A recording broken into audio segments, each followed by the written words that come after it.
So who did you do your internship with? With an agency called Friends of the Carpenter, and they minister to the homeless in Vancouver, Washington, and through their mission is to build relationship and understanding with the homeless and society. And what inspired you to work with homeless and the youth?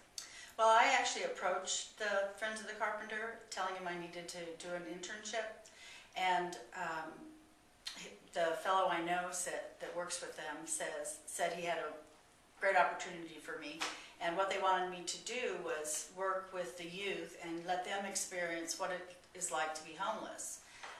They wanted me to develop an immersion program, and I have always wanted to learn more about the homeless plight, so this was an opportunity to kind of round out my religious studies degree and work in social outreach. And I've been working with youth the last couple of years, so this was also an opportunity for me to be able to bring what I learned back to where I work. And what did you accomplish during your internship?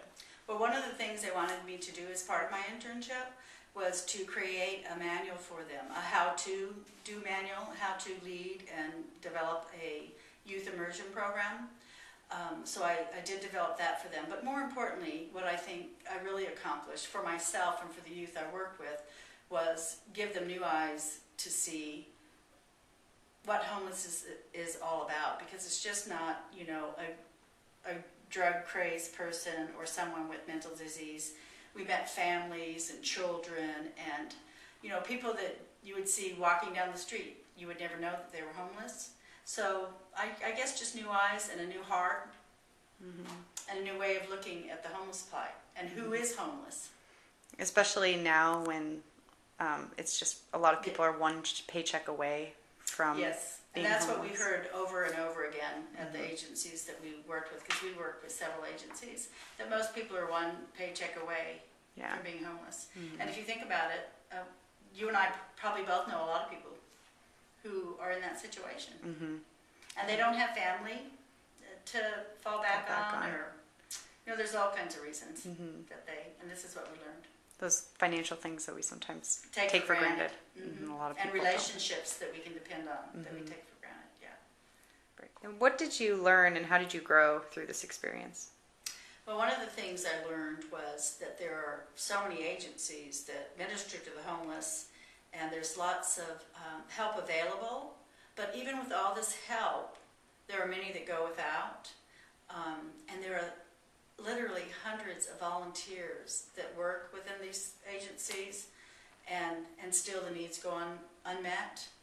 So that was really an eye-opener for me, and the growth, I guess, was for me just having a whole new attitude and heart towards homelessness. I mean, I've always been kind of gentle around it, but now I really have a greater understanding of homelessness and, you know, how easy it is for people to slip into that place. So how did this activity promote service?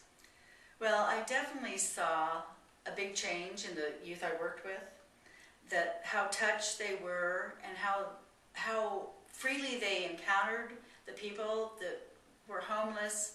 I think that, you know, it really kind of rocked their world, and I think that they realized, you know, it's just not about them, and I think they walked away with a greater appreciation for all that they have. But I also think, well, and they even voice this, that they want to do something like that again. I think when you experience this kind of experience, and this goes for myself as well too, that you are forever changed, and that you'll always look at the world in a different way and know that you're responsible not just for yourself, but for everyone else in the world, and that we have a responsibility to help when and where we can.